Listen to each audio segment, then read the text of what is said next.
लेकिन जब आपने जन स्वराज लॉन्च किया था तो आपके लोगों में गांधी जी थे, फिर आपको बाबा साहेब अंबेडकर को भी क्यों लाना पड़ा अपनी राजनीति में?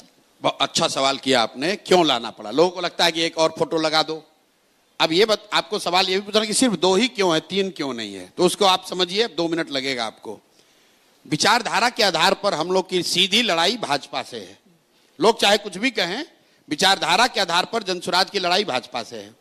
अब पूरे देश में विचारधारा के आधार पर भाजपा से लड़ कौन रहा है? तो अगर आप ध्यान से देखेंगे तो आज पिछली बार जितना भाजपा को वोट मिला है, भाजपा को वोट मिला करीब करीब 36%, लेकिन इनकंटेस्टेड सीट, क्योंकि भाजपा 543 सीट नहीं लड़ती है, uncontested seat their average is around 40%, मतलब 40% वोट भाजपा को पिछले चुनाव में मिला है। 80% हिंदुओं के देश में अगर भाजपा को 40% वोट आया है, इसका मतलब है कि करीब करीब आधे हिंदू आज भी भाजपा को वोट नहीं देते हैं। अब ये आधे हिंदू कौन है? हम लोग की समझ ये है, मेरी समझ ये है कि आधे हिंदू वो हैं जो 4 भाग में बटे हुए हैं। जो लोग गांधी के विचारधारा में यकीन रखते हैं वो भाजपा के आज के कार्यक्रमों से, आज के विचारधारा से इत्तेफाक नहीं रखते हैं।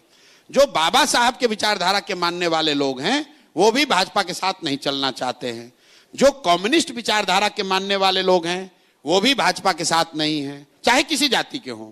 और जो लोहिया जयप्रकाश को मानने वाले समाजवादी नेता कुछ बचे हुए हैं वो भी भाजपा के साथ नहीं चलना चाहते हैं विचारधारा के आधार पर।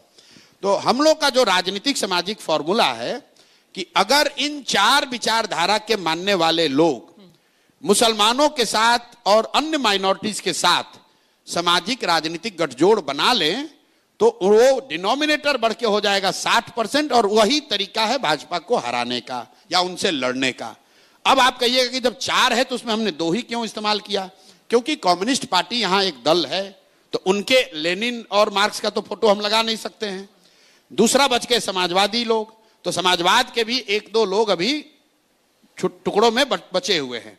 तो जो 2 विचारधारा के लोग हैं, गांधी जी और बाबा साहब, अगर इन 2 विचारधारा के मानने वाले लोग भी साथ में आ जाएं और मुसलमानों के साथ, ईसाइयों के साथ, सिखों के साथ गठजोड़ बना ले तो वो भाजपा से लंबे समय में मुकाबला कर सकते हैं और उनको विचारधारा के आधार पर लड़के हरा सकते हैं। इसलिए वो 2 सिंबल है।